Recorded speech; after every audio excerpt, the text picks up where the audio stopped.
Assalamualaikum warahmatullahi wabarakatuh. Alhamdulillah la haula wala quwata illa billah. Shalawatuhu wassalamuhu ala Rasulillah Muhammad sallallahu alaihi wasallam wa ala alihi washabihi wa ansorihi wa ali baitihi wa dzurriyyatihi wa barik wa sallim ajmain amma ba'du. Ayyuhal hadirun, alhamdulillah kita bisa silaturahim bermuwajahah. Kita bisa melanjutkan kuliah kita walau via online insyaallah tidak mengurangi semangat kita semua. Jadi hari ini kita masuk di pertemuan 4, saya akan bagikan layar. Saya akan cek dulu untuk perkembangan di Classroom ya. Di Classroom ada tugas ya, resume jurnal baru 10. Terus judul ini belum ada ya, sudah ya ini. Oh, ini sudah ada ACC nomor 4 ya untuk judulnya. ACC nomor 4 punya Muhammad Al-Madani. Dah, yang lainnya belum ada ya. Terus pendahuluan. Wah, pendahuluan ini sudah ada, guys. Oh, ini semakin di depan loh ini. Muhammad Al-Madani DKK dengan kawan-kawannya ini. Ada siapa saja? Ada Muhammad Al-Madani, Daniel As'ad Amrullah, Muwasatil Muhtajin. Ya, ini. Oke.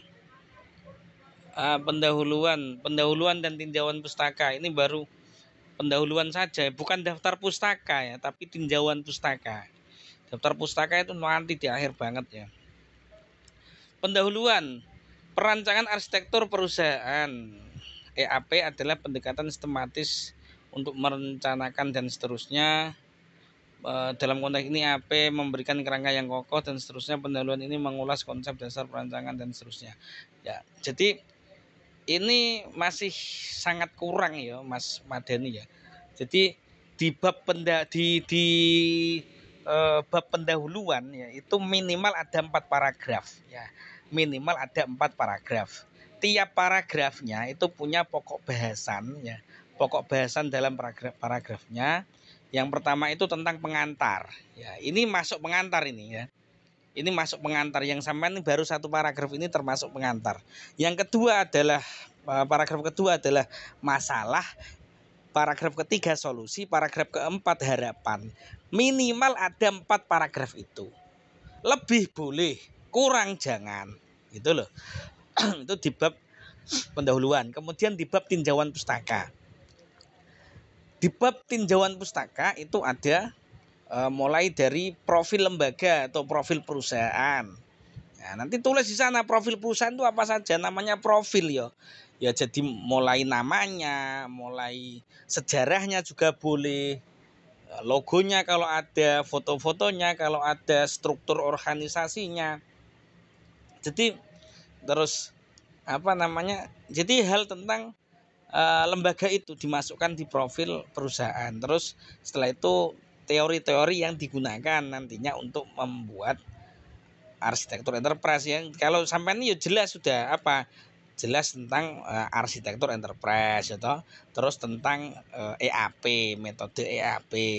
Itu harus ada nanti. Terus pemodelan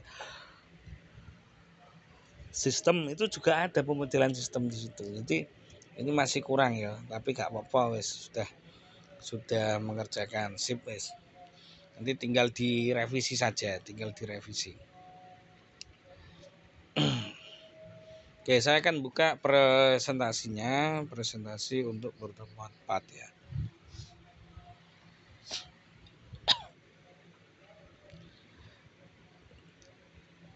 Jadi kalau di mana nih, alon-alon. Di bab di pertemuan 1 kemarin tentang pengantar, arsitektur komputer, arsitektur enterprise ya. Tentang arsitektur enterprise, terus konsep ya, yang kedua, yang ketiga metode kemarin ya. Metode, kalian punya tugas untuk buat judul yang nantinya saya ACC, kemudian juga membuat pendahuluan dan tinjauan pustaka ya. Oke ya, saya lanjutkan. Oke, mana tadi? Konsep, metode ya, terus proses. Metode kemarin sudah bahas metode. Sekarang proses AE ya, proses arsitektur enterprise ya. Jadi di sini nanti membahas proses bisnis dan informasi ya. Jadi sekali lagi saya sampaikan, yang dimaksud dengan bisnis di sini itu bukan usaha. Jadi bisnismen, pengusaha, bukan itu maksudnya. Ya, proses bisnis ini artinya adalah proses atau aktivitas yang ada di dalam perusahaan tersebut. Gitu ya. Nah, nanti aktivitas itu ada dua, aktivitas utama dan aktivitas pendukung. Gitu. Aktivitas utama itu adalah aktivitas yang harus ada di dalam perusahaan tersebut. Itu. Kalau aktivitas pendukung, aktivitas yang tidak harus ada dalam perusahaan tersebut. Kalau ada lebih baik, itu namanya aktivitas pendukung.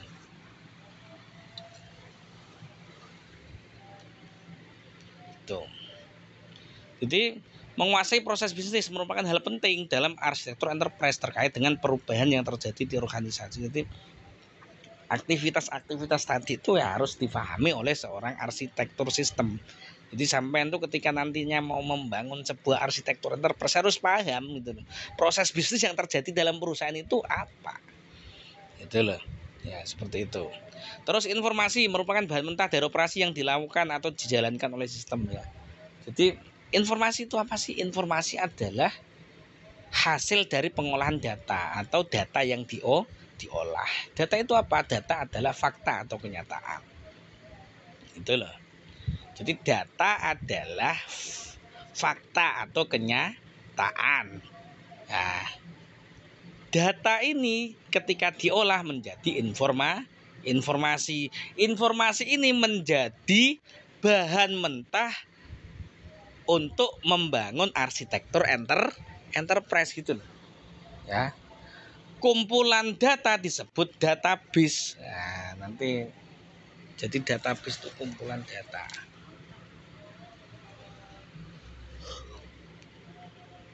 Oke, peran utama proses bisnis, aktivitas harian perusahaan ya.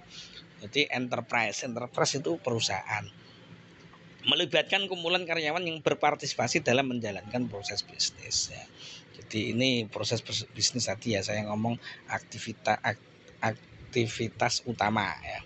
Sebagai perwujudan aktivitas enterprise, proses bisnis berperan banyak dalam menyusun struktur arsitektur enterprise. Itu loh ya. Itu. Kemudian ADM, arsitektur development method atau metode pengembangan arsitektur. Ini ada tahap A dan tahap B. Tahap A itu vision, jadi visi misi perusahaan. Terus ada tahap B bisnisnya, gitu loh ya. Proses merupakan inti dari arsitektur bisnis bersama dengan entitas data. Proses juga memiliki pengaruh penting dalam pengembangan sistem informasi dan dasar teknis. Ini prosesnya, jadi penting prosesnya itu. Apa itu proses bisnis? Ya, ini ada definisi dari TOGAF. TOGAF ini The Open Group Architecture Framework. Ya, sebuah proses mewakili urutan aktivitas yang bersama mencapai hasil tertentu. Ini istilahnya apa? Proses bisnis. Ya. Itu. Proses juga dapat digunakan untuk menghubungkan atau menyusun organisasi, fungsi, layanan, dan proses. Jadi pada dasarnya proses bisnis adalah kumpulan aktivitas yang saling berhubungan untuk menghasilkan nilai tambah. Aktivitas dilakukan oleh aktor, manusia atau otomatis ya. Jadi aktivitas ini kan mesti dilakukan manusia, bisa manusia atau otomatis dengan bantuan teknologi begitu. Hakikat bisnis dari proses dinyatakan melalui hasil yang diberikan yang harus memiliki makna bagi pelanggan internal atau eksternal serta dapat diukur bila memungkinkan. Ada karakteristik utama. Yang pertama, cross organization, temporality, parallelism, event processing. Apa itu cross organization? Cross organization ini dia lintas organisasi. Ini contohnya, di situ ada client order sama deliver product ya. Jadi pesanan klien ya, client order pesanan klien, terus deliver produk atau mengirimkan barang. Jadi dari konsumen atau klien ini order kemudian sampai kepada pengiriman barang ini kan itu melalui beberapa organisasi, melalui beberapa pihak ya, pihak sales ya, penjualan, invoicing ini tagihan, production ini produksi, bagian produksi, delivery bagian ngirim kan gitu. Setidaknya ada 4 bagian ini yang berhubungan. Jadi ada sales bidang penjualan, invoicing ini bidang nagih, sing nagih. Nah, ayo bayar gitu kan. Sekian, production ini diproduksi, bagian produksi terus bagian pengiriman. Temporality ini proses yang memiliki sebuah awal dan sebuah akhir, artinya dia berjalan sepanjang periode waktu tertentu, jadi tidak terus menerus, jadi dia temporer ya, temporer. Kemudian paralelisme ya, jadi saat sebuah proses berjalan biasanya ditemukan aktivitas yang berjalan bersamaan, ini paralel ya, jadi jalannya itu paralel ya. Jadi ada aktivitas A, aktivitas B, aktivitas C itu bisa berjalan bersama-sama, itu namanya paralel. Jadi tidak harus menunggu aktivitas A selesai baru mengerjakan aktivitas A, aktivitas B selesai baru mengerjakan C, bukan begitu, tapi bisa bareng-bareng. Ya, ini namanya paralelisme ya.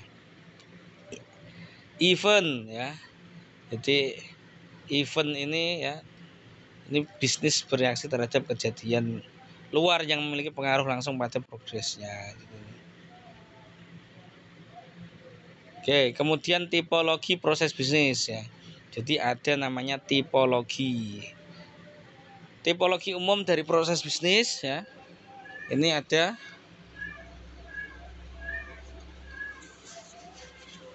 operasional proses. Ini terkait dengan proses bisnis inti ya. Proses klaim, pesanan pelanggan dan lain-lain. Support proses. Ini yang mendukung ya, membantu proses. Update harga, produksi dan update katalog. Manajemen proses terkait dengan strategi dan manajemen umum perusahaan. Internal proses mengacu pada proses yang tidak secara khusus. Jenis urutan ya. Ini urutan aktivitas bisa berupa strictly determined dan less flexible. Ini ada yang determined. Jadi seperti itu, wash, rinse, dry, iron, deliver. Ini termasuk urutan yang determined. Terus urutan yang non determined atau less flexible seperti ini, diagnosis on arrival, jadi diagnosa ketika kedatangannya, diagnosis on departure, keberangkatan.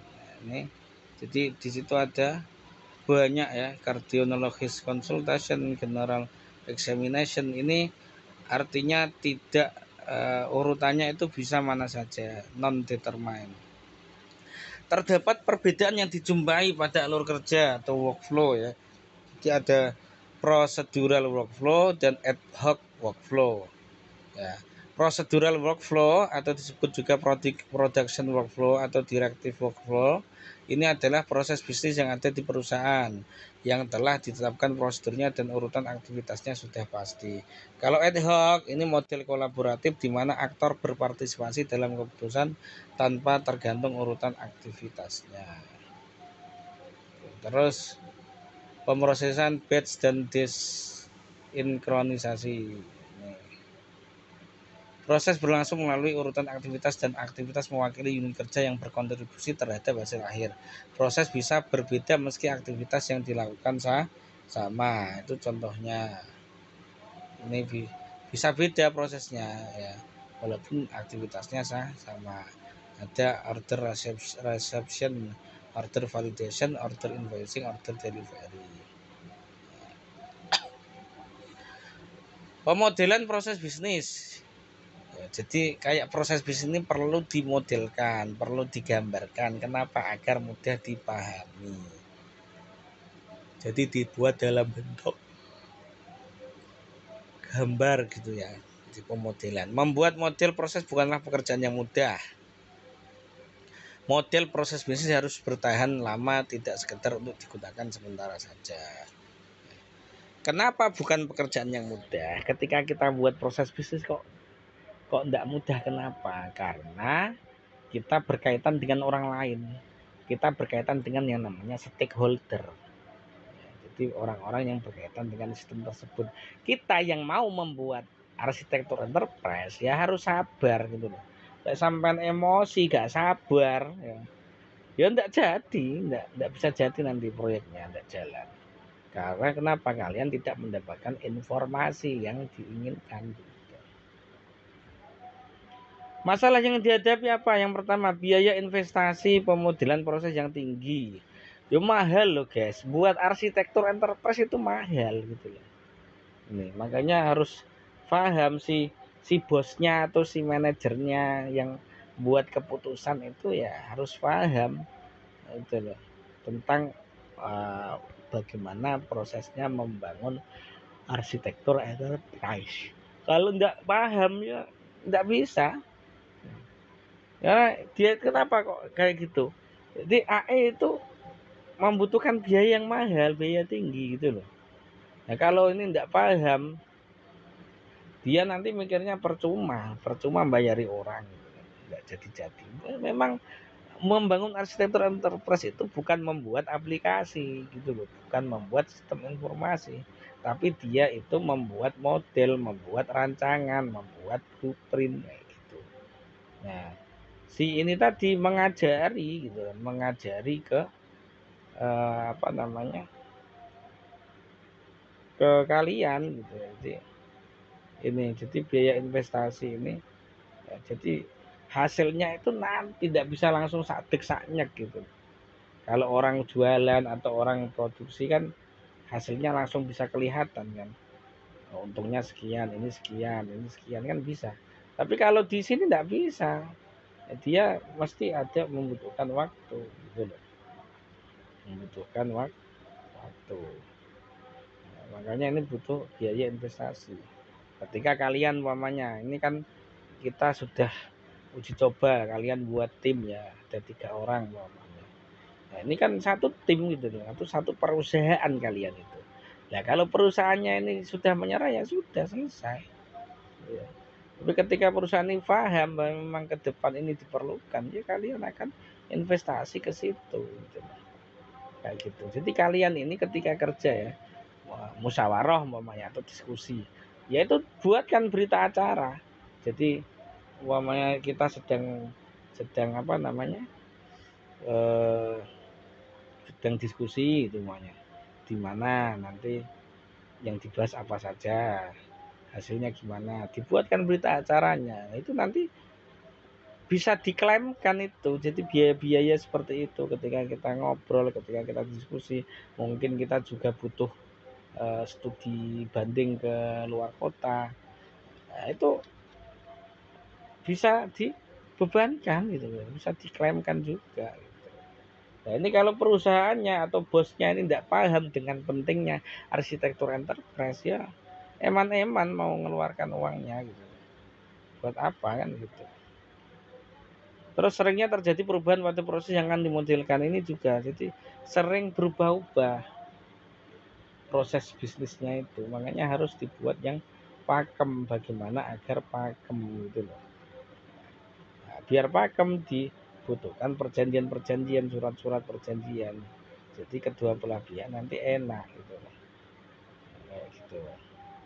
Solusi identifikasi. Jadi ini diidentifikasi proses dilakukan dengan berbagai cara, misalnya membuat daftar inventory atau mengelola pemetaan. Ini informasi dalam setiap proses dikelompokkan dalam sebuah proses identity file. Seperti ini namanya proses identity file. Kualifikasi tujuannya untuk menjelaskan dengan lebih baik sebuah proses dalam keberagaman dan membantu pengambilan keputusan.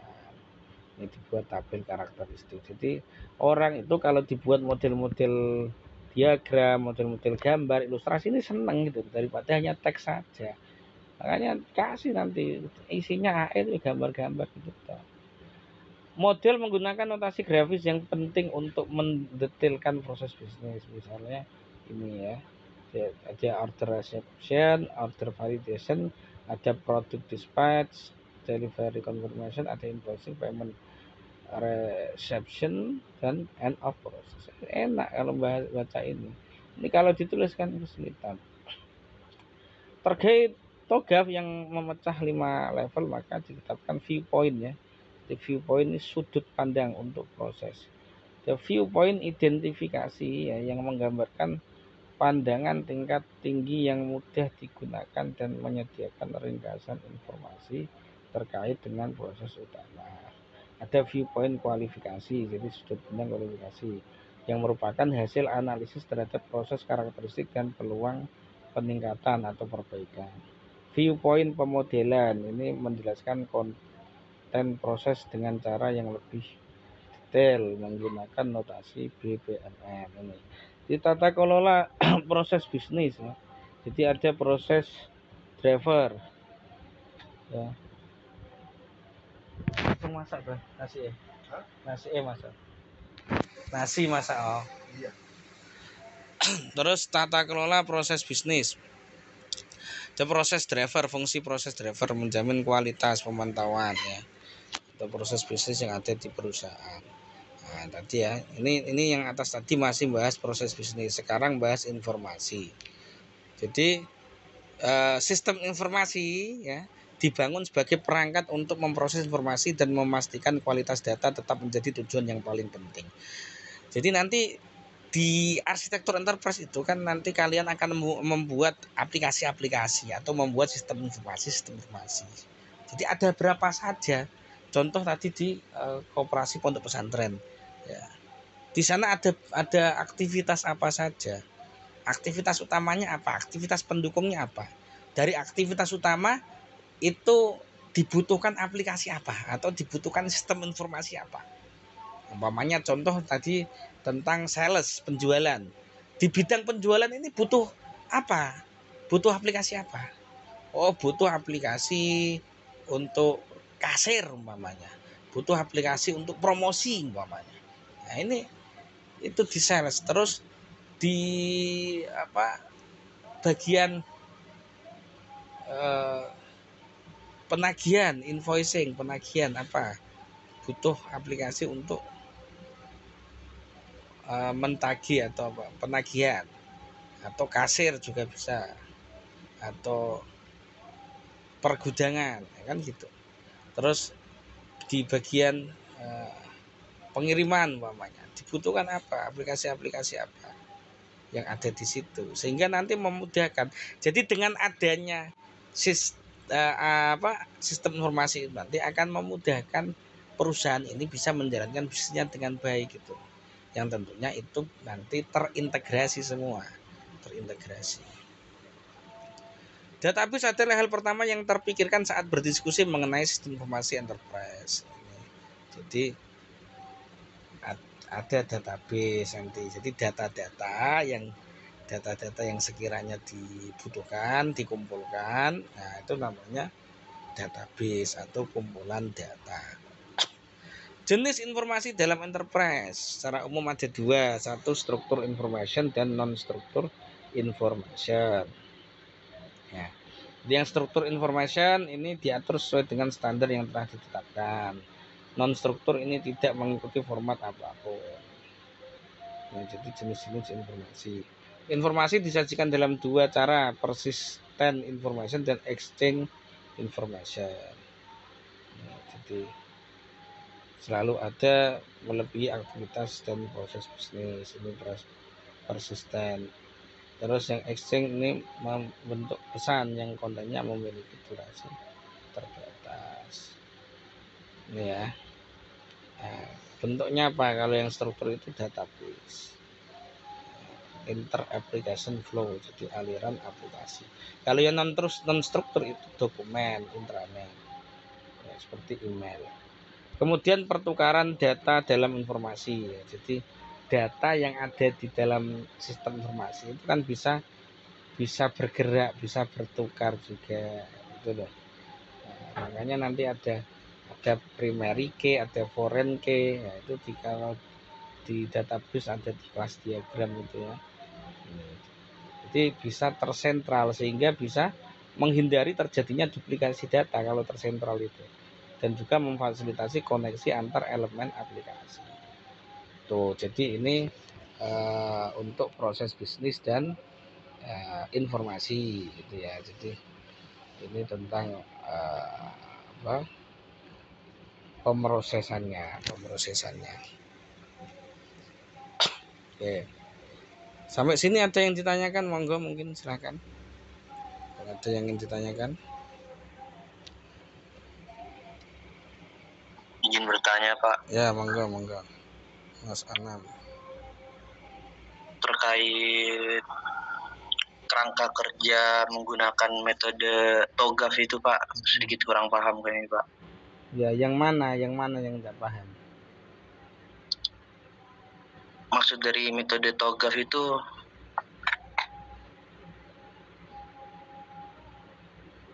Kenapa maksudnya?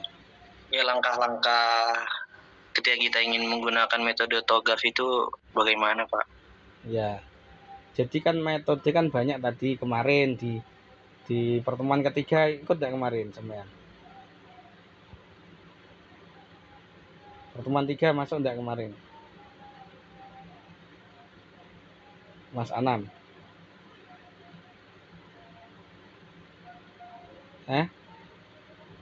Mic-nya enggak di mic masuk? Iya Pak. Ya. Iya. Jadi kan kemarin ada banyak metode. Jadi yang dimaksud metode itu langkah-langkah yang dibuat untuk mempermudah kita membuat satu menyelesaikan masalah tertentu, kan begitu, namanya metode, langkah-langkah. Nah, saat ini metode untuk arsitektur enterprise kan macam-macam ya, ada Zehman, ada EAP, ada ADM dari TOGAF gitu kan. Nah, ada TOGAF juga lah. Langkah-langkah ini loh Mas, jadi kita itu tinggal mengikuti langkah-langkah yang ada. Nah, langkahnya itu kemarin ada sampai EFGH, A B C D E F G H, sampai sekitar 8 langkah gitu loh. Dan langkah-langkah itulah yang saya ajarkan untuk sampeyan ngerjakan tugas-tugas itu gitu.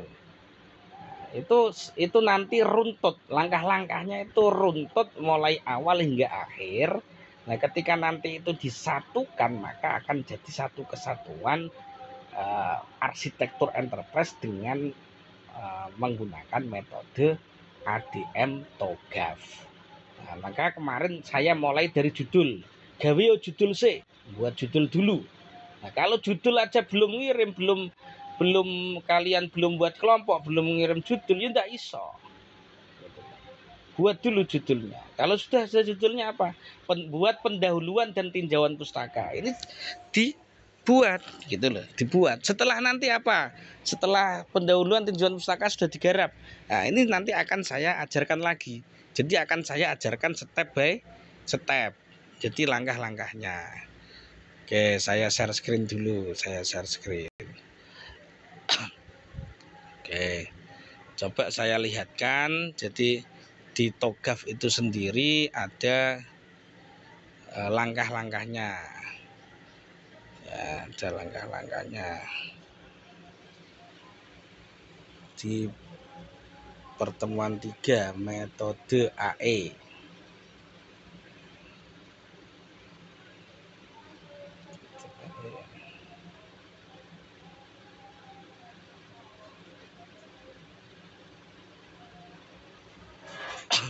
Ini kemarin masih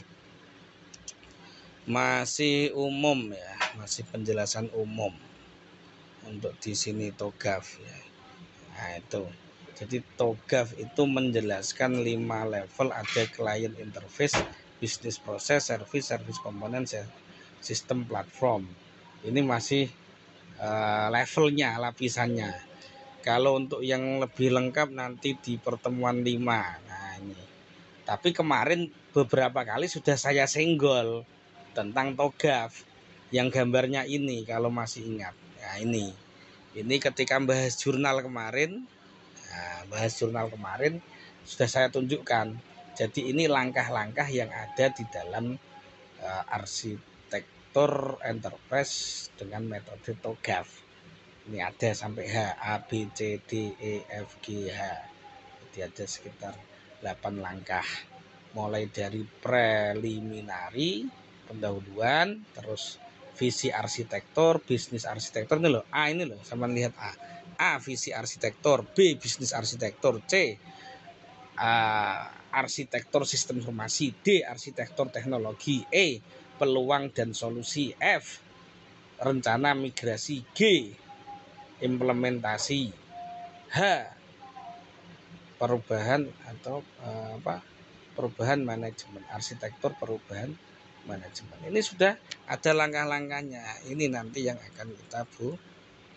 Jadi nanti diikuti langkah-langkahnya. Gitu Mas Anam, ada pertanyaan lagi? Iya Pak, terima kasih. Paham ora? Iya Pak. Ya, jadi langkah-langkahnya. Makanya nanti saya minta tolong untuk tugas itu kalian kerjakan. Ya, seperti yang sudah saya ulang-ulang ya, saya bilang ketika kalian ngerjakan mesti belajar. Itu loh, mesti belajar. Ketika kalian itu ngerjakan mesti ada mengalami kendala-kendala. Mesti. Ketika kalian mengalami kendala, kalian akan belajar lagi. Ketika belum menemukan, mesti kalian akan ada pertanyaan-pertanyaan. Nah, seperti itu. Dan tentu akan ada hikmah dari kalian ngerjakan tugas itu nanti. Seperti itu. Tapi kalau tidak memulai, gak paham, aku dari awal ngomong, gak paham sampean. Lek sampean gak nyoba, gak paham, wis ta. Lek sing wis nyoba paham nanti. Karena bayang nih tok, bayang nih. Gimana sih? Ya, seperti itu. Oke. Saya lanjutkan ke ini ya, apa namanya? Jurnal ya. Jurnal.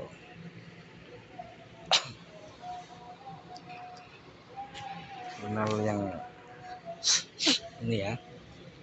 Jadi ini yang lengkap sudah Mas Anam ya dan kawan-kawan semua ya. Jadi ini yang TOGAF lengkap. Kemarin juga sudah sering saya tunjukkan sudah ini. Jadi ini perancangan arsitektur enterprise pada SMK Ibrahimi menggunakan metode TOGAF ADM ya kan. Nah, ini kalau TOGAF mesti enak ini mesti.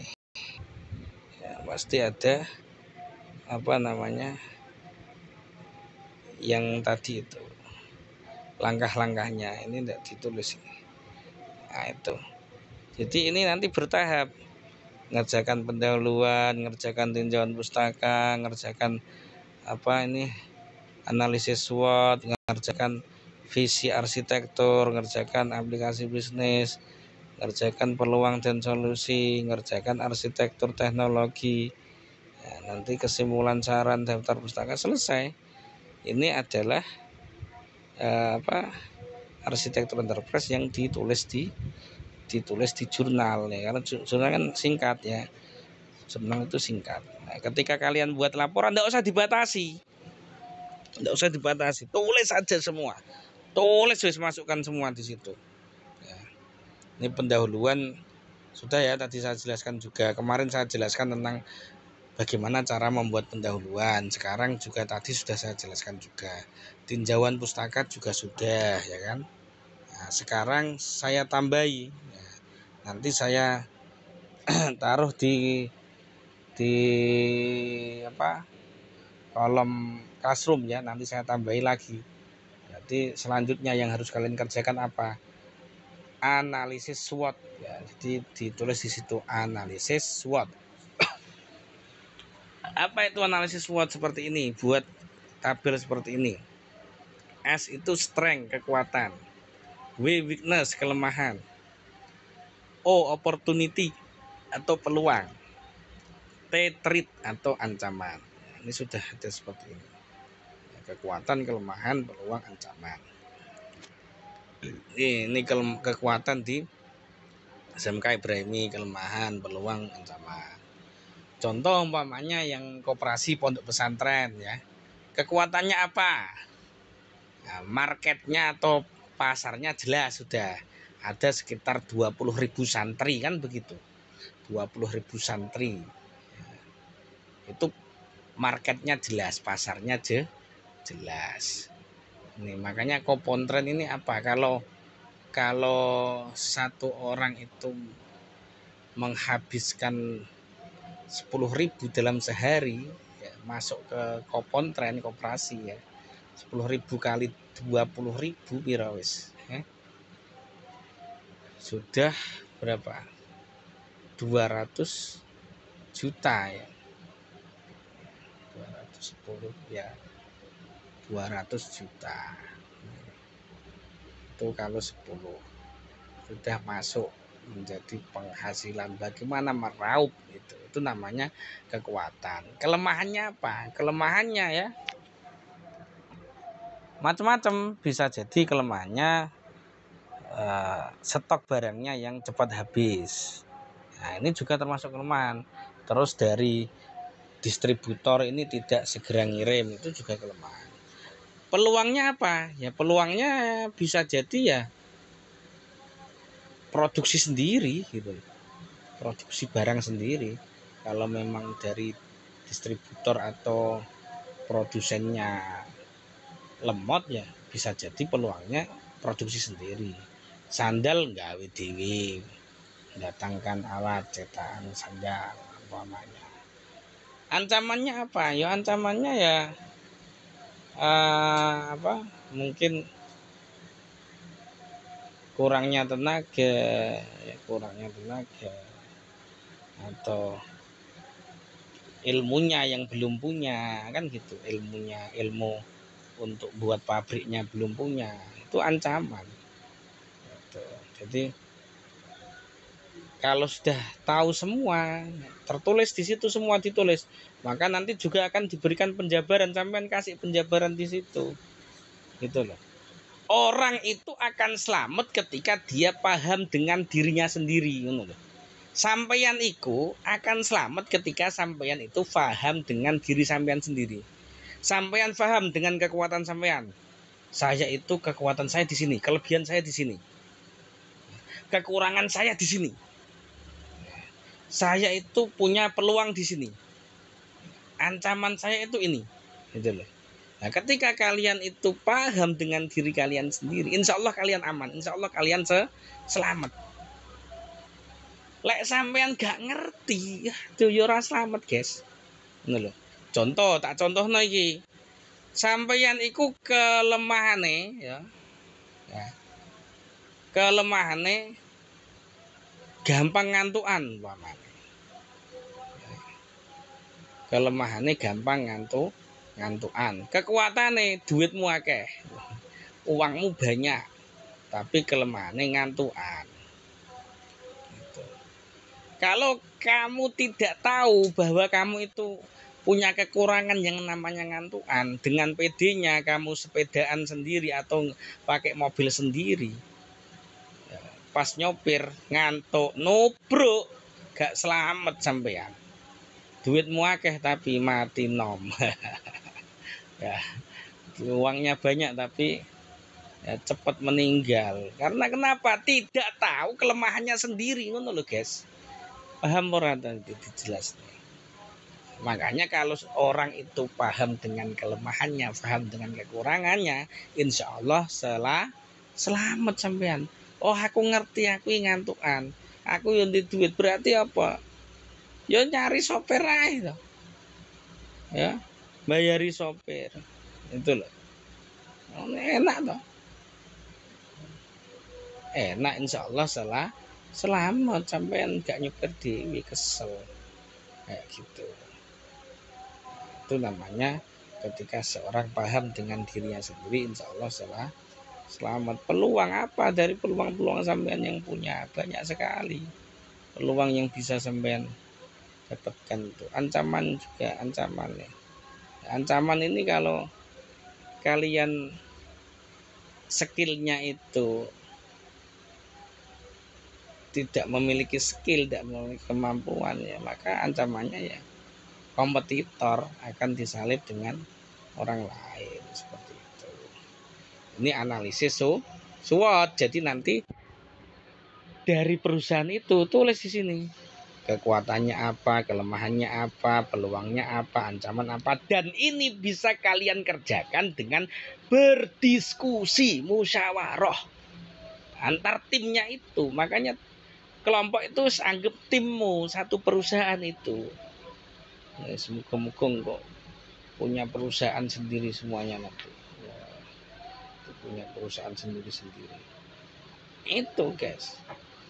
Itu loh. Ya harus didiskusikan apa ki nganu rek. Kekuatannya komponen ini. Oh ini. Tulis dulu semua, tulis. Tulis dulu sudah. Pokoknya yang muncul, yang diucapkan tulis. Nanti baru dirapikan. Itu loh. Nah, seperti itu.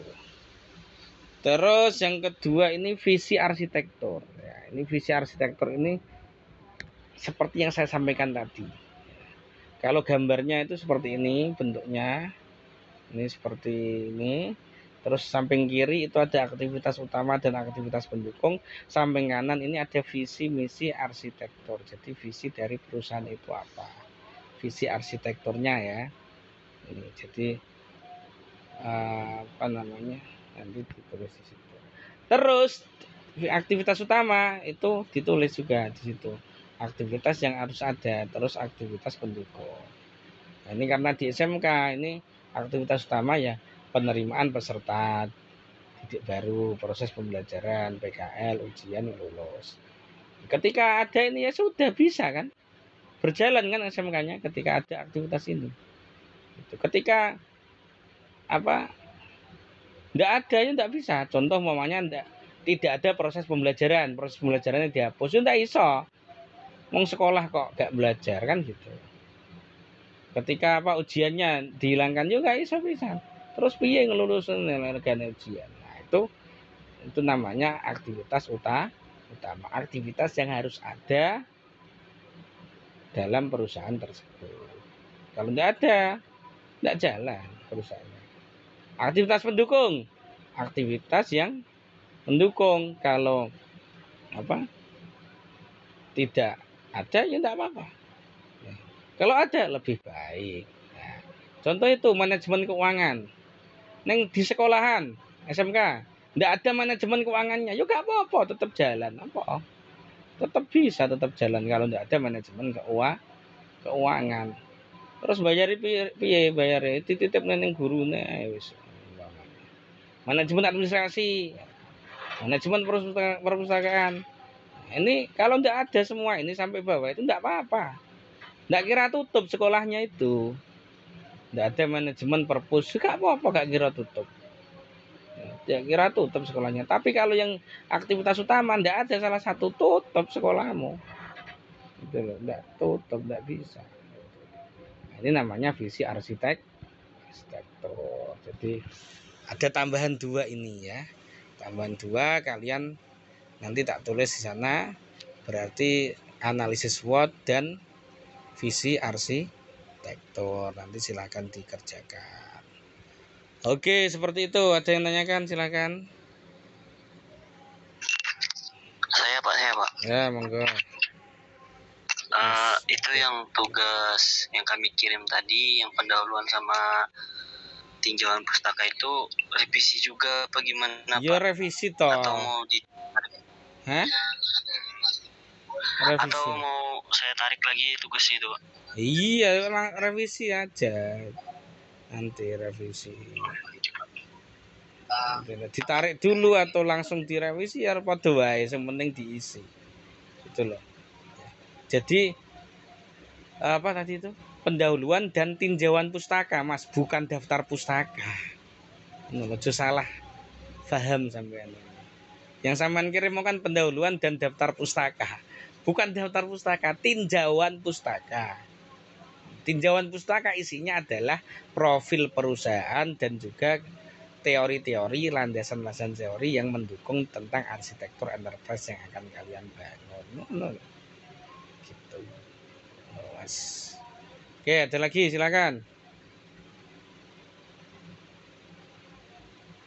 Silakan, ada lagi? Saya Pak izin bertanya Pak. Ya, monggo. Tadi disebutkan di awal bahwasanya dalam pendahuluan itu minimal 4 paragraf Pak, Ya. atau kata sampean ya demikianlah. Nah, kami menjumpai di beberapa jurnal di pendahuluan itu tidak sampai 4 paragraf Pak, tetapi tetapi sudah mencukupi dari paragraf. Ya. Jadi walaupun 1 paragraf, 2 paragraf umpamanya di jurnal-jurnal yang lain ya, itu minimal ada unsur 4 tadi. Pengantar, masalah, solusi, dan harapan. Mesti ada itu Mas di jurnal-jurnal lain itu. Cuman ini yang saya ajarkan ke kalian itu cek gampang ngono lho. Cek gampange ya. Jadi minimal ada 4 paragraf. Minimal. Lebih boleh, kurang jangan. Paragraf 1, yang namanya paragraf itu apa? Paragraf adalah apa? Ada yang tahu? Ayo saya jawab. Paragraf adalah poin pembahasan Pak. Hah? Apa? Pembahasan Pak. Bukan. Pembeda antara pembahasan. Bukan. Yang dimaksud paragraf apa? Kalimat apa sih wes? Kalimat adalah yang dimaksud kalimat adalah susunan dari kata Pak. Susunan dari kata terus? Yang disusun menjadi kalimat Pak. Terus? Okay. Terus? Apa sudah? Belum itu.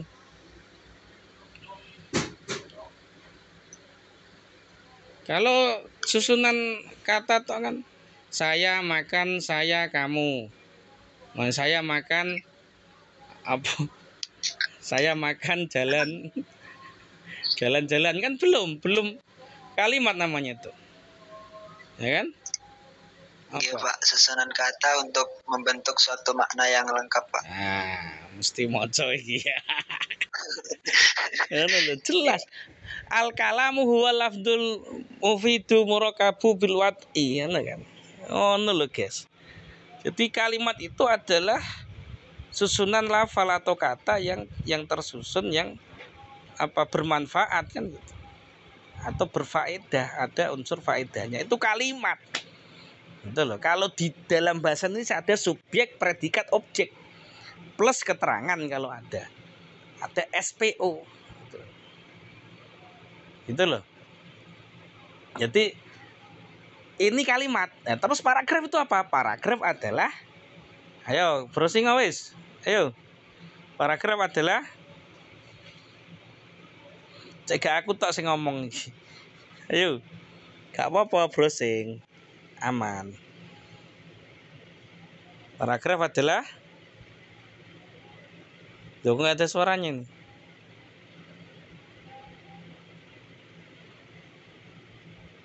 Ayo siapa mau Mas Salim?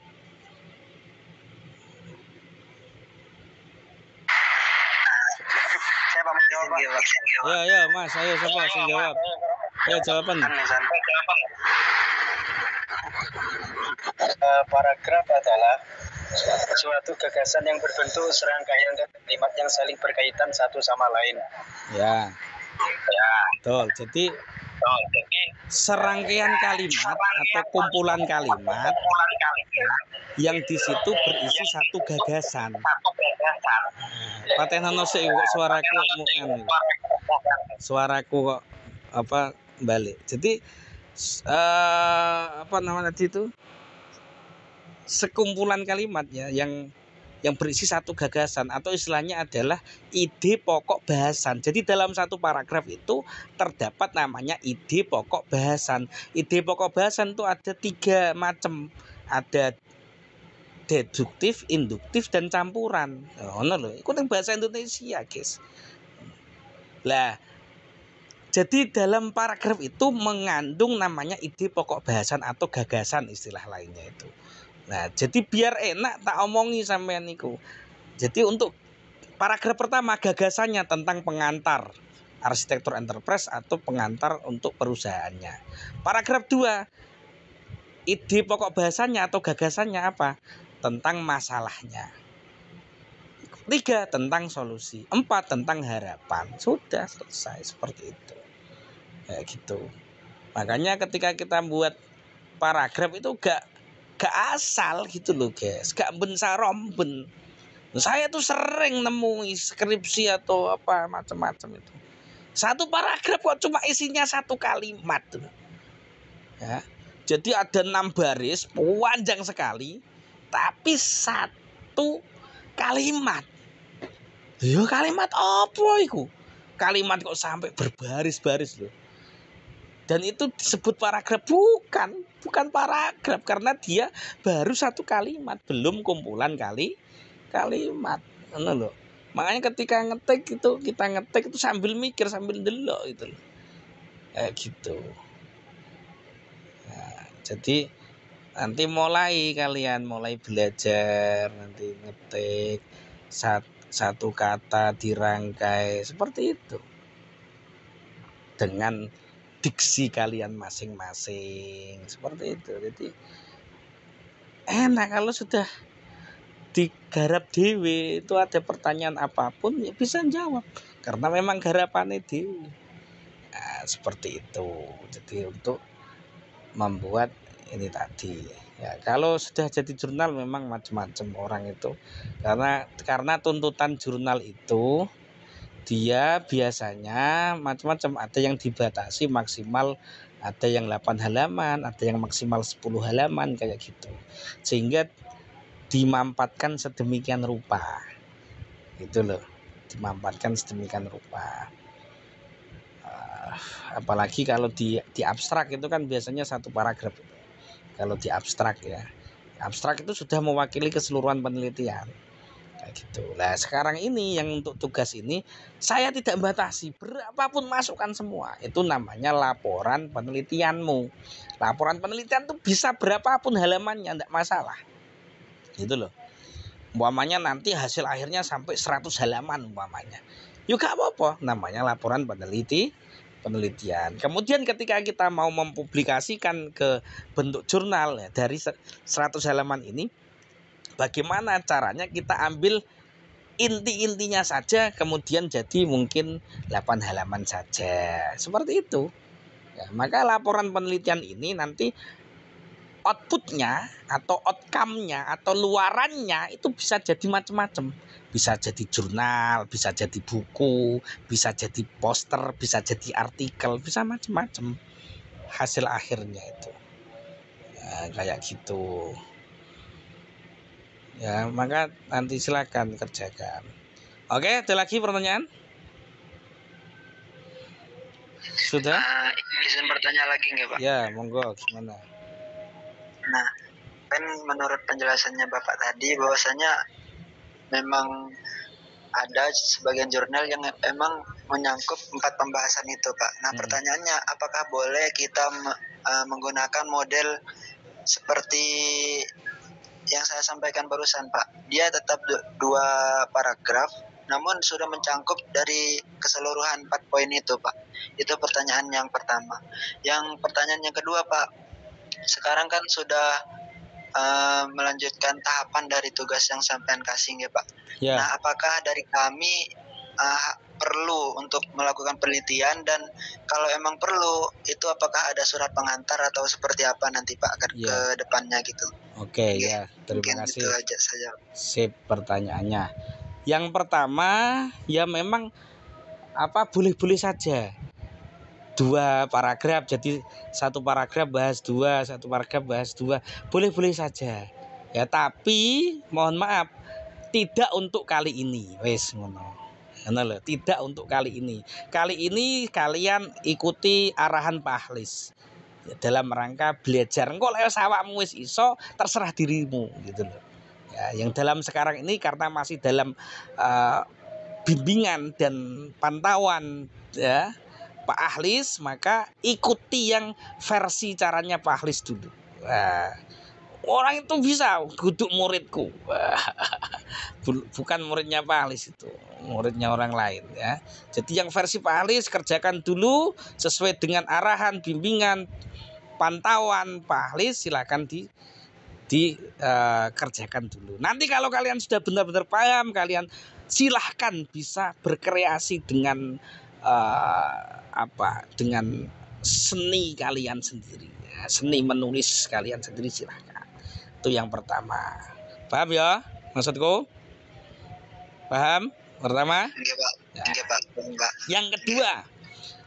Yang kedua, karena kalian itu posisinya di pondok, maka dari kemarin saya sampaikan cari yang lembaga atau perusahaan di area pesantren, sehingga nanti kalian enak untuk melakukan penelitian atau untuk meminta data seperti itu ya. Terus untuk sekarang ini karena kalian posisinya di rumah, maka caranya adalah sekarang kalian mengira-ngira dulu ya. Kalau istilahnya tadi itu preliminary ya. Jadi kalian itu membuat pra penelitian, ngiro-ngiro sih. Jadi kalau di Kopontren itu ada bidang apa saja, ditulis dulu setahunnya sampean sih. Ya, profilnya itu setahunnya sampean sih. Tulis di situ semua. Ya, sak ngerti ini sampean sih. Ya.